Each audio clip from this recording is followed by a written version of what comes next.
Aloha and welcome to KTA Quick and Ono Recipes.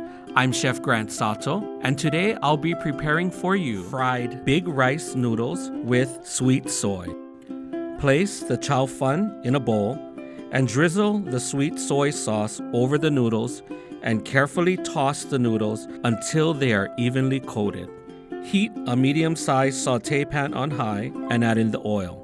When the oil lightly smokes, add in the thinly sliced pork and sauté for a minute and add in the sliced garlic, making sure to stir well. Add in the choi sum and stir fry until both the pork and choi sum are cooked. Add in the oyster sauce, light soy sauce, palm sugar, and black pepper and stir well. Push the mixture to one side of the pan and lightly scramble the beaten eggs. Toss in the noodles and serve immediately.